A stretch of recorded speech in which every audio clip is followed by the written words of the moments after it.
Item ಯಾವುದೇ ಇರಲಿ try ಮಾಡಿ ಆಚಿ ಚಿಕನ್ ಮಸಾಲಾ. ಆಚಿ ಚಿಕನ್ ಮಸಾಲಾ 2026-27ನೇ ಸಾಲಿನ ಆಯವ್ಯಯದಲ್ಲಿ ರಾಜ್ಯದ ಜನರ ಭರವಸೆಗಳನ್ನು ಈಡೇರಿಸುವ ಜೊತೆಗೆ ವಿತ್ತೀಯ ಶಿಸ್ತನ್ನ ಪಾಲಿಸಲಾಗಿದೆ ಅಂತ ಹೇಳಿ ಮುಖ್ಯಮಂತ್ರಿ ಸಿದ್ದರಾಮಯ್ಯ ಹೇಳಿದ್ದಾರೆ.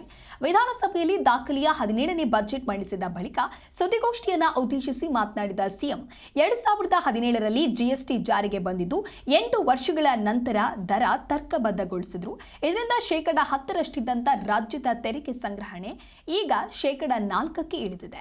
ಕೆಲವು ರಾಜ್ಯಗಳು ಕೇಂದ್ರದ ದರ ಪರಿಷ್ಕರಣೆಯಿಂದಾಗಿ ತೊಂದರೆಗೆ ಒಳಗಾಗಿದ್ದು ಇದುವರೆಗೂ ಚೇತರಿಸಿಕೊಂಡಿಲ್ಲ ಎಂದರು. ಜಿಎಸ್ಟಿ ಸಂಗ್ರಹಣೆಯಲ್ಲಿ ಮಹಾರಾಷ್ಟ್ರ ನಂತರ ಕರ್ನಾಟಕ 2ನೇ ಸ್ಥಾನದಲ್ಲಿದೆ ಅಂತ ಹೇಳಿ ಸಿಎಂ ತಿಳಿಸಿದ್ದಾರೆ. ಸರ್ಕಾರದ ಹೇಳಿದ್ನೆಲ್ಲ ಕರ್ನಾಟಕಕ್ಕೆ ಚುಂಬು ಕೊಟ್ಟವ್ರೆ, ಅದಕ್ಕೆ ಅವ್ರು ಮಾಡಿರೋದು. ಅದಕ್ಕೆ ರಾಜಕೀಯವಾಗಿ ಮಾಡಿದ್ದಾರೆ. ನೋಡಿ, ಒಬ್ರು ಕೇಳ್ರಿ, ಸುಮ್ಮನೆ ಯಾವನ ಒಬ್ಬ ಅವನು ತಾಳೆ ಸರ್. ಈಗ 17 ಬಜೆಟ್ ಮಂಡನೆ ಮಾಡಿ ದಾಖಲೆ ಮಾಡಿದ್ದೀರಿ ಸರ್. ಈಗ 17 ಬಜೆಟ್ ಮಂಡನೆ ಮಾಡಿ ದಾಖಲೆ ಮಾಡಿದಿರಿ. ಇನ್ನೆಷ್ಟು ಬಜೆಟ್ ಅನ್ನು ಮಂಡನೆ ಮಾಡ್ತೀರಿ ಸರ್? ಹೈಕಮಾಂಡ್ ಹೇಳೋವರೆಗೆ ಮಾಡ್ತಾ ಇರ್ತೀನಿ. ನಾನು ಕೇಂದ್ರ ಸರ್ಕಾರದ ಹೇಳಿದ್ನೆಲ್ಲ ಕರ್ನಾಟಕಕ್ಕೆ ಚುಂಬು ಕೊಟ್ಟವ್ರೆ, ಅದಕ್ಕೆ ಅವ್ರು ಮಾಡಿರೋದು.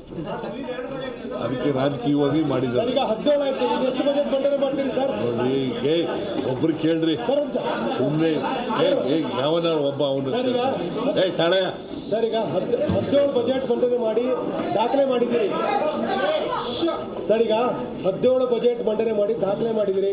ಇನ್ನೆಷ್ಟು ಬಜೆಟ್ ಅನ್ನು ಮಂಡನೆ ಮಾಡ್ತೀರಿ ಸರ್? ಹೈಕಮಾಂಡ್ ಹೇಳೋವರೆಗೆ ಮಾಡ್ತಾ ಇರ್ತೀನಿ.